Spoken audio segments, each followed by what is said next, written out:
Hello friends, आपका स्वागत है सिविलियन क्लासेस में। तो आज हम बात करेंगे स्टील स्ट्रक्चर के बारे में, जिसमें हम लोग पढ़ रहे थे स्टील रूफ ट्रस के बारे में। तो स्टील रूफ ट्रस में हम बहुत सारे बातों पे चर्चा किए थे, जैसे रूफ ट्रस कहते किसको है, टाइप्स ऑफ रूफ ट्रस के बारे में बात किए थे, कंपोनेंट ऑफ रूफ ट्रस के बारे में बात किए थे। आज हम बात करने जाएंगे लोड्स ऑन रूफ ट्रस।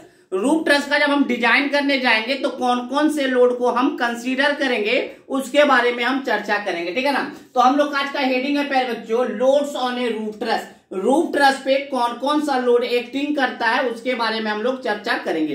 तो आज प्यारे बच्चों सबसे जो पहला लोड जो हम निकालेंगे वो है आपका डेड लोड। क्या है आपका डेड लोड के बारे में हम लोग चर्चा करेंगे। तो देखिए प्यारे बच्चों, ये है आपका ट्रस,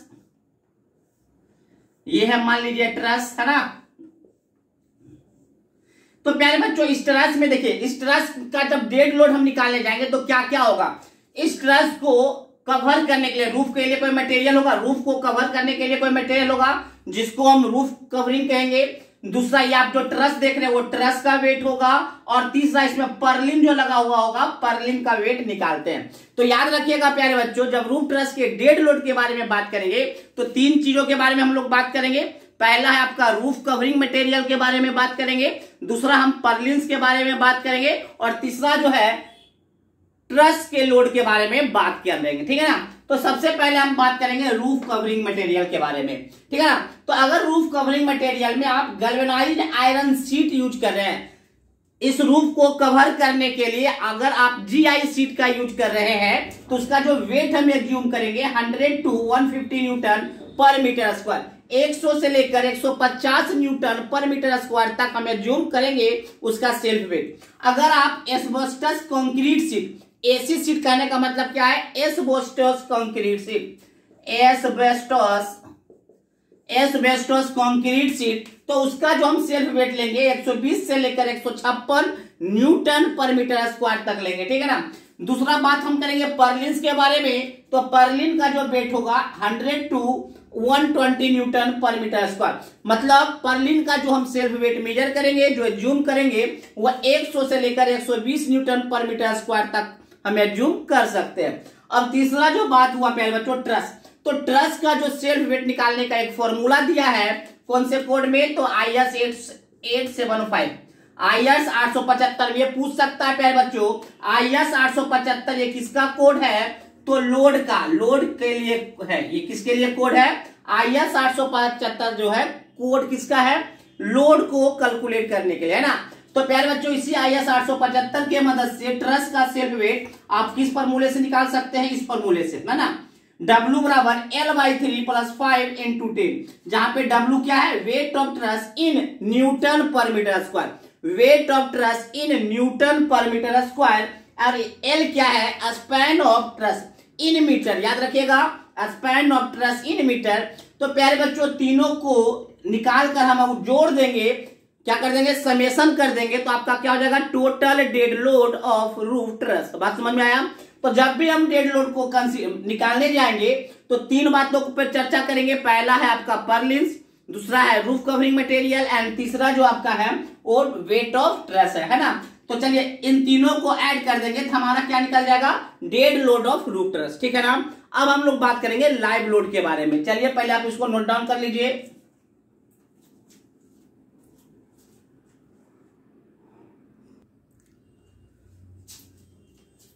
चलिए प्यारे बच्चों हम लोग बात करेंगे लाइव लोड के बारे में, कि रूफ ट्रस पे लाइव लोड का कैलकुलेशन कैसे करते हैं। तो देखिए प्यारे बच्चों, मान लीजिए ये आपका ट्रस है, ये आपका ट्रस है, ठीक है ना। तो प्यारे बच्चों कुछ ना कुछ एंगल होगा, कुछ ना कुछ एंगल होगा, इसको क्या बोलते हैं, स्लोप ऑफ रूफ ट्रस। इसको क्या, इस एंगल को हम लोग क्या बोलते हैं, स्लोप ऑफ रूफ ट्रस। कैसे निकलता है प्यारे बच्चों, अगर स्लोप निकालने के लिए बात करें तो मान लीजिए ये आपका राइज है और ये आपका मान लीजिए स्पैन है। तो tan थीटा बराबर क्या होता है प्यारे बच्चों, tan थीटा बराबर आपका होगा लंब बटे आधार। तो लंब कितना है, राइज के बराबर, और आधार कितना प्यारे बच्चों, स्पैन का आधा है ना, तो स्पैन बाई 2, स्पैन बाई 2। तो tan थीटा बराबर राइज बटे स्पैन बाई 2 हो सकता है ना, क्योंकि यही जो थीटा है वही आपका क्या कहलाएगा, स्लोप कहलाता है। थीटा ही क्या कहलाता है, स्लोप कहलाता है। अब देखिए प्यारे बच्चों, अगर ट्रस का जो स्लोप है, if slope of truss is less than 10 degree, अगर थीटा का वैल्यू 10 डिग्री से कम है, अगर रूफ ट्रस का स्लोप 10 डिग्री से कम है तो लाइव लोड कितना एज्यूम कीजिएगा, 0.75 kilo Newton per metre square. आप लाइव लोड को कंसीडर करेंगे 0.75 kilo Newton per metre square. बात समझ में आ गया। अगर आपका स्लोप जो होगा ट्रस का वो मोर देन 10 डिग्री होगा। अच्छा ये बताइए, अगर आपका स्लोप बढ़ेगा, अगर 10 डिग्री से ज्यादा होगा तो बताइए लोड, लाइव लोड घटेगा या बढ़ेगा, आप खुद सोचकर बताइए। तो देखिए प्यारे बच्चों, जैसे जैसे आप एंगल को बढ़ाइएगा, जैसे जैसे आप एंगल को बढ़ाइएगा तो यहां पे जो लाइव लोड होगा वो रुक नहीं पाएगा, वो नीचे से सर जाएगा, है ना। तो जैसे जैसे आप स्लोप को बढ़ाइएगा आपका लाइव लोड घटेगा। तो याद रखिएगा, अगर स्लोप ट्रस का जो स्लोप है 10 डिग्री से ज्यादा है तो आपको लाइव लोड निकालने के लिए ये फॉर्मूले का यूज करना होगा। फॉर्मूला क्या है, 0.75 minus 0.02 into theta minus 10 into theta minus 10, है ना। तो जहां पे थीटा क्या होगा, 10 से बड़ा नंबर होगा।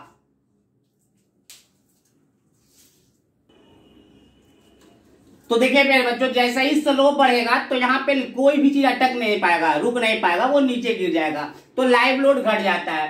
तो लाइव लोड, अगर आपका स्लोप मोर देन 10 डिग्री है तो लाइव लोड कैसे निकालेंगे, 0.75 माइनस 0.02 इंटू थीटा माइनस 10। यहाँ पे थीटा क्या है, स्लोप है इन डिग्री, है ना। चलिए, और आपका जो आंसर निकल के आएगा वो kilo Newton per metre square में आएगा, kilo Newton per metre square में आएगा।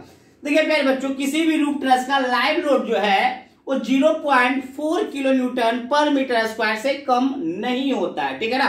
तो लाइव लोड का कैलकुलेशन हम इस प्रकार से करेंगे, अगर स्लोप 10 डिग्री से कम होगा तो हम direct 0.75 kilo Newton per metre square ले लेंगे। अगर ज्यादा होगा 10 डिग्री से स्लोप तो हम इस फॉर्मूले के मदद से लाइव लोड हम कैलकुलेट कर लेंगे, है ना। अब हम बात करेंगे स्नो लोड के बारे में। स्नो लोड क्या होता है प्यारे बच्चों, मान लीजिए कि आपका जो रूफ ट्रस है ऐसे प्लेस पर है जहां पे स्नो, बर्फ का क्रिस्टल या बर्फ गिरता होगा, तो बर्फ का भी अपना कुछ ना कुछ वेट होगा। तो बर्फ का वेट मतलब स्नो लोड कैसे कैलकुलेट करेंगे उसके बारे में हम लोग चर्चा करेंगे। तो चलिए आप इसको पहले नोट डाउन कीजिए।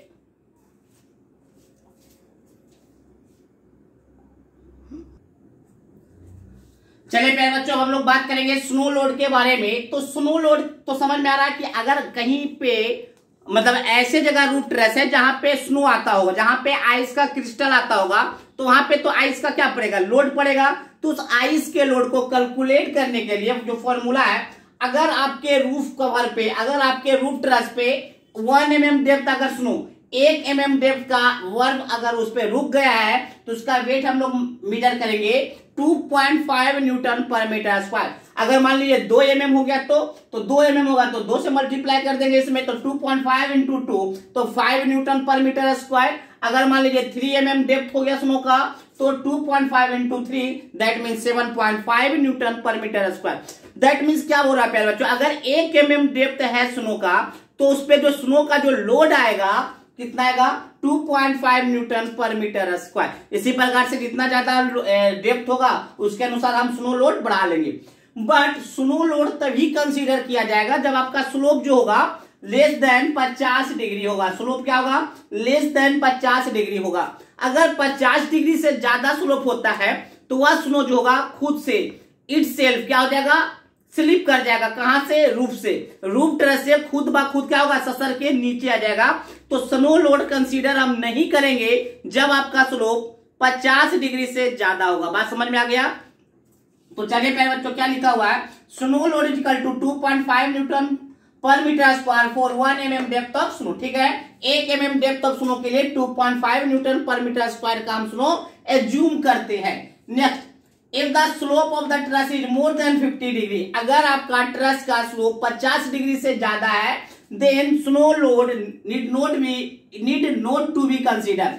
तो उस केस में स्नो लोड को कंसीडर नहीं किया जाता, क्योंकि स्नो विल स्लिप, जो स्नो होगा, जो बर्फ का टुकड़ा होगा वो स्लिप कर जाएगा from the roof surface itself, खुद ब खुद उससे ससर के नीचे गिर जाएगा। बात समझ में आ गया प्यारे बच्चों।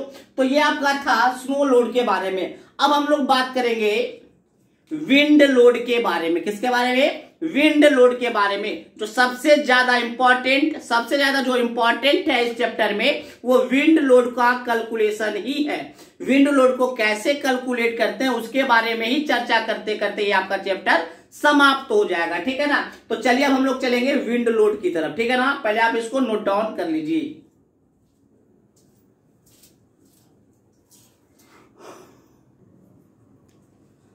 तो प्यारे बच्चों अब हम लोग बात करेंगे विंड लोड के बारे में। विंड लोड को कैसे कैलकुलेट किया जाए उससे पहले आपको जानना होगा कि डिजाइन विंड स्पीड कैसे कैलकुलेट करेंगे। क्यों? क्योंकि डिजाइन विंड स्पीड के ही मदद से हम कहां तक पहुंचेंगे? विंड लोड की ओर पहुंचेंगे, है ना। विंड लोड को अगर कैलकुलेट करना है तो आपको सबसे पहले कैलकुलेट करना होगा डिजाइन विंड स्पीड। ठीक है प्यारे बच्चों। तो देखिए डिजाइन विंड स्पीड निकालने के लिए आपका फॉर्मूला है Vz बराबर K1 into K2 into K3 into Vv। K1 into K2 into K3 into Vv। यहाँ पे Vz क्या है प्यारे बच्चों? Vz आपका है design wind speed at depth z। आपका जो ग्राउंड सरफेस से z डेप्थ पर मतलब z की ऊंचाई पर आपका डिजाइन विंड स्पीड कितना है उसको हम Vz से हम डिनोट करेंगे। K1 क्या है प्यारे बच्चों? प्रोबेबिलिटी फैक्टर या रिस्क फैक्टर। प्रोबेबिलिटी फैक्टर या रिस्क फैक्टर। K2 है आपका terrain height structure size factor.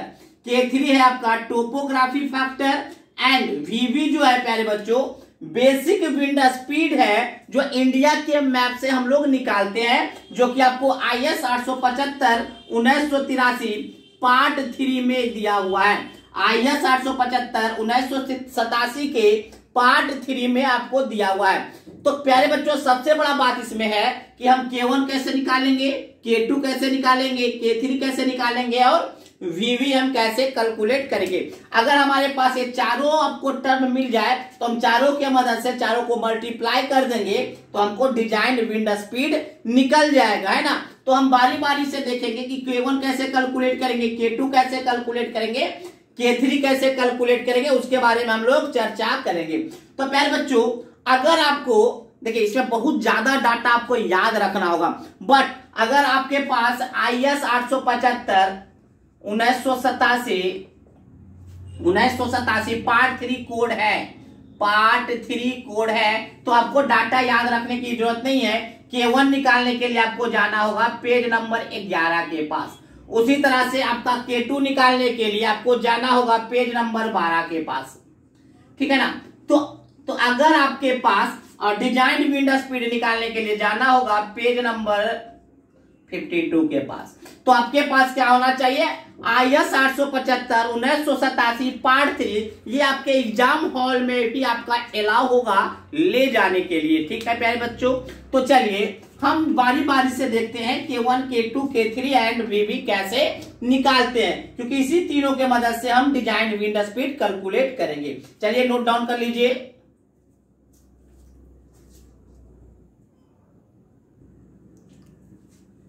देखिए प्यारे बच्चों जब हम K1 का वैल्यू निकालने जाएंगे दैट मीन्स रिस्क कोएफिशिएंट का वैल्यू निकालने जाएंगे तो वो डिपेंड करेगा आपका लाइफ मतलब लाइफ ऑफ बिल्डिंग कितना है। हमको पता है प्यारे बच्चों जैसे जैसे लाइफ बढ़ेगा 70 साल 80 साल मतलब कोई भी स्ट्रक्चर का लाइफ अगर हम बढ़ाना चाहेंगे तो उसमें रिस्क ज्यादा होगा। बात समझ में आया? जैसे जैसे स्ट्रक्चर का हम लाइफ बढ़ाएंगे मतलब कोई अगर स्ट्रक्चर अभी हम बनाए अभी 10 साल ही हुआ है तो उसका रिस्क फैक्टर बहुत ही कम होगा। लेकिन कोई स्ट्रक्चर है जिसका 100 साल हो चुका है तो उसका टूटने का रिस्क ज्यादा होगा, तो रिस्क कोएफिशिएंट ज्यादा होगा। तो लाइफ जैसे जैसे बढ़ेगा उसमें रिस्क फैक्टर भी बढ़ते जाएंगे।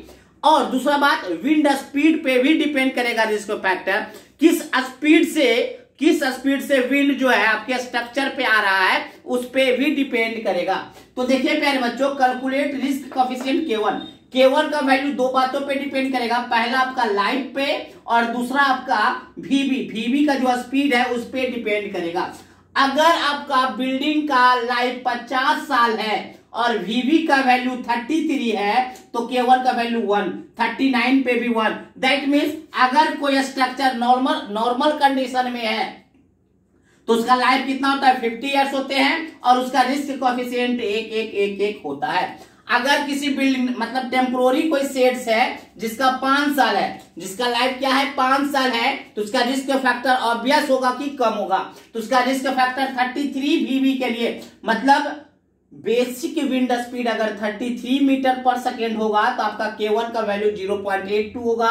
अगर 39 मीटर पर सेकेंड आपका VV का वैल्यू है तो 0.76 होगा। इस प्रकार से हम इस डाटा को हम देख लेंगे। अगर आपका 25 ईयर्स है, अगर आपका 25 ईयर्स आपका क्या है लाइफ स्पैन है, लाइफ है, तो आप इसी प्रकार से आप डाटा को K1 का वैल्यू देख सकते हैं। और यहाँ पे देखेंगे अगर VV का वैल्यू 47 है तो K1 का वैल्यू 0.9 होगा फॉर 25 ईयर्स लाइफ के लिए। उसी प्रकार से हम इंपॉर्टेंट जो बिल्डिंग होता है जैसे कि पावर प्लांट, हॉस्पिटल, वो सब जो बनाए जाते हैं 100 ईयर्स के लिए बनाए जाते हैं, इसीलिए इसका रिस्क कोएफिशिएंट भी देखिएगा 1 से ज्यादा है, मतलब बहुत ही ज्यादा होता है। ठीक है प्यारे बच्चों, तो इस डाटा से आप क्या देख सकते हैं K1 कैसे निकाला जाता है वो हम देख सकते हैं। और ये जो टेबल देख रहे हैं वो IS 875 1987 पार्ट 3 में वो क्या कहते हैं पेज नंबर 11 में ये डाटा बना हुआ है।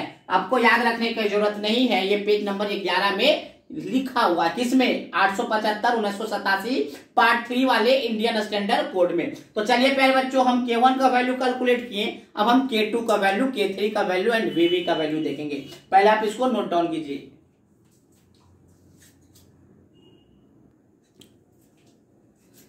चलिए प्यारे बच्चों हम लोग देखेंगे K2 का वैल्यू कैसे निकालते हैं। Terrain, height and structure size जो फैक्टर है K2 वो कैसे निकालते हैं। तो प्यारे बच्चों K2 निकालने के लिए आपको 3 चीज होना चाहिए। पहला हाइट ऑफ स्ट्रक्चर पता होना चाहिए, जो आप स्ट्रक्चर जो आप जिसपे आपको विंड लोड निकालना है उसका हाइट पता होना चाहिए। वो जो स्ट्रक्चर है उसका टेरेन कैटेगरी क्या है। टेरेन कैटेगरी कहने का मतलब है कि कैसा इलाका में बना हुआ है, हिली एरिया में बना हुआ है या कैसा एरिया में बना हुआ है, उसको कैटेगराइज किया गया है। तो आपको याद रखना कि जो कैटेगरी है वो बांटा गया है इंडिया में 4 कैटेगरी में, ठीक है ना। आपका कैटेगरी 1 है या 2 है या 3 है या 4 है। पहला बात समझ में आया। पहला चीज आपको चाहिए हाइट, दूसरा चाहिए कैटेगरी चाहिए टेरेन कैटेगरी, मतलब जिस स्ट्रक्चर पे हम विंड लोड कैलकुलेट करना जा रहे हैं वो जो स्ट्रक्चर है वो किस टेरेन में बनाया गया है। और आपका जो टेरेन का जो कैटेगरी है वो 4 कैटेगरी में बांटा गया है, 1, 2, 3 एंड 4, ठीक है ना। तो आपको पता करना होगा 1 कैटेगरी में है या 2 कैटेगरी में है या 3 में है या 4th में है, ये आपको क्वेश्चन में मेंशन रहेगा। और तीसरा जो है आपका क्लास आपको पता होना चाहिए A क्लास का है या B।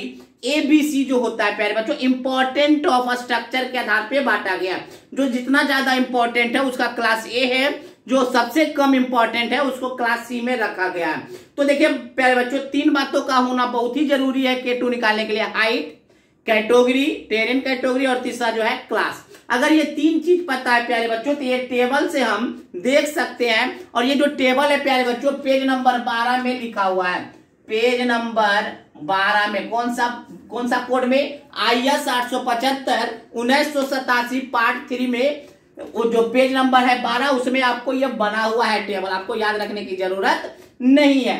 तो देखिए प्यारे बच्चों सबसे पहले हम हाइट देख लेंगे 10 मीटर का या 15 मीटर का, फिर हम टेरेन कैटेगरी देखेंगे 1, 2, जैसे कि हम एक एग्जांपल लेते हैं प्यारे बच्चों। आपका टेरेन कैटेगरी 2 है, हाइट आपका 15 मीटर है और क्लास आपका B है। ये 3 चीज हमको पता है, हाइट जो स्ट्रक्चर का वो 15 मीटर है, कैटेगरी 2 है, क्लास B है।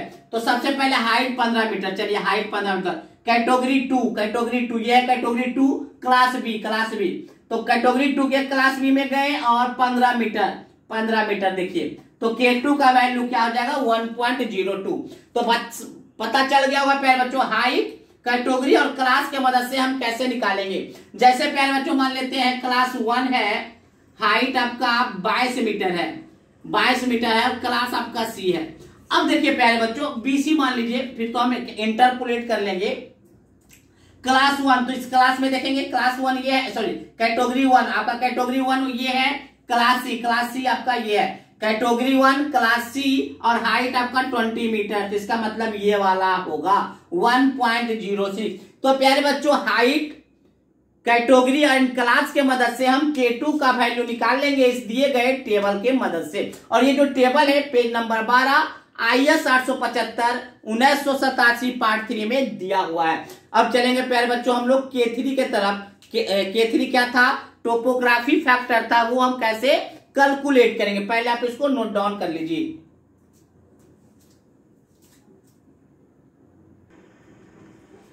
देखिए प्यारे बच्चों, calculation of topography factor K3 का वैल्यू कैसे निकालेंगे। अगर आपका लेवल ग्राउंड है, आप जहां पे आप स्ट्रक्चर बनाए हैं वो लेवल ग्राउंड है, दैट मीन जहां स्लोप जो है ग्राउंड का लेस देन 3 डिग्री है, तो K3 का वैल्यू टोपोग्राफी फैक्टर का वैल्यू 1 होगा। और स्लोपिंग ग्राउंड है, मतलब थीटा ग्रेटर देन 3 डिग्री है, तो आपका K3 का वैल्यू जो हो जाएगा 1 से लेकर 1.36 के बीच में, है ना।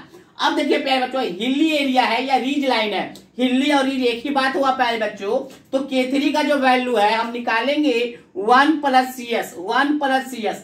सी क्या है प्यारे बच्चों? 1.2 इंटू ZYL फॉर थीटा, जो थीटा जो होगा हिली एरिया का 3 से 17 डिग्री के बीच में होगा। अगर ग्रेटर देन 17 डिग्री होगा तो सी का डायरेक्ट वैल्यू 0.36 रखेंगे। यहाँ पे जेड क्या है प्यारे बच्चों? Height of crust of fill है, मान लीजिए या ऐसे तो ये सब आने वाला नहीं है प्यारे बच्चों, डायरेक्ट आपको K3 का वैल्यू क्वेश्चन ही मेंशन कर लेगा। तो K3 आगे देख लेंगे कैसे हाइट है, हाइट ऑफ हिल है ना, हिल है, यह हिली एरिया है, तो इसका जो क्रस्ट का जो हाइट है ग्राउंड से कितना है वही आपका जेड है। एल क्या है? प्रोजेक्टेड लेंथ होता है। एस का एक फैक्टर होता है जो दिए गए फिगर से हम कैलकुलेट करते हैं। तो इतना हम लोग समझेंगे ना, तो ये सब का आपको जरूरत नहीं पड़ेगा प्यारे बच्चों, आपको K3 का वैल्यू जनरली 1 ही होगा, ठीक है। तो हम आगे क्वेश्चन की मदद से देख लेंगे, ठीक है ना। तो हमने K1, K2, K3 को कैलकुलेट करना सीखा है। अब हम देखेंगे विंड स्पीड को कैसे कैलकुलेट किया जाता है। एक्चुअली बेसिक विंड स्पीड जो है आपको डायरेक्ट दिया हुआ रहेगा, मान लीजिए एरिया दिया हुआ रहेगा, तो एरिया के मदद से हम VV का वैल्यू कैलकुलेट कर लेंगे। कैसे करेंगे तो वो हम आगे देखेंगे, पहले आप इसको नोट डाउन कर लीजिए।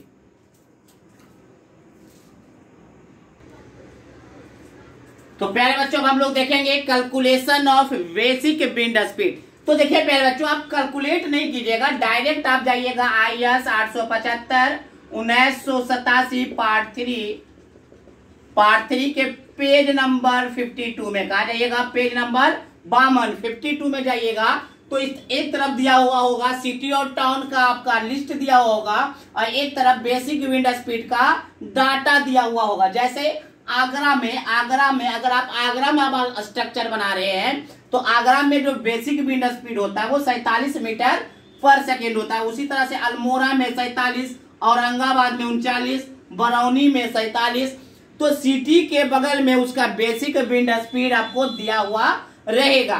तो प्यारे बच्चों, इस लेक्चर के बाद जो है आपका एक फोटो जो है आपको दे देंगे, उस फोटो को देख लीजिएगा। उस फोटो में आपका टोटल टाउन और उसके रिस्पेक्ट में जो बेसिक विंड स्पीड है वो आपको दिया हुआ रहेगा, ठीक है प्यारे बच्चों। तो चलिए हम और फोटो आपको सेंड कर देंगे, उस फोटो में आप देख लीजिएगा सिटी, टाउन और बेसिक विंड स्पीड, ठीक है ना। चलिए आप पहले इसको नोट डाउन कर लीजिए, थोड़ा सा इसको नोट डाउन कर लीजिए। तो बहुत सारा सिटी है प्यारे बच्चों, उसका विंड स्पीड भी है, तो उतना याद नहीं रहेगा, लिखने से कोई फायदा नहीं। हम फोटो दे देंगे, उस फोटो के मदद से आप देख लीजिएगा। ऐसा ये जो टेबल है आपको IS 875 1987 पार्ट 3 के पेज नंबर 52 में दिया हुआ होगा। चलिए नोट डाउन कर लीजिए।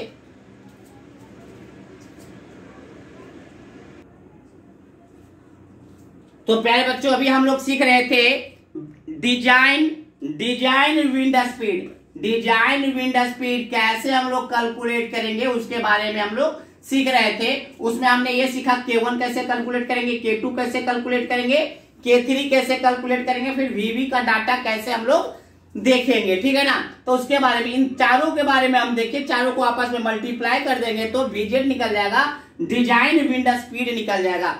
अब हम डिजाइन विंड स्पीड के मदद से कैसे हम विंड लोड का कैलकुलेशन करेंगे वो हम आपको अगले लेक्चर में दिखाएंगे, ठीक है प्यारे बच्चों। तो आप बेसिकली क्या करना है, बार बार वीडियो को देखिएगा, 2 बार 3 बार देखिएगा, तो आपको ये लेक्चर समझ में आएगा।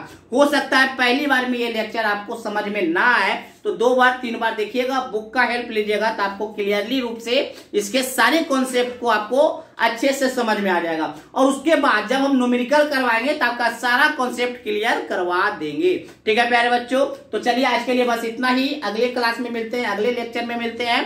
ठीक है ना, चलिए थैंक यू।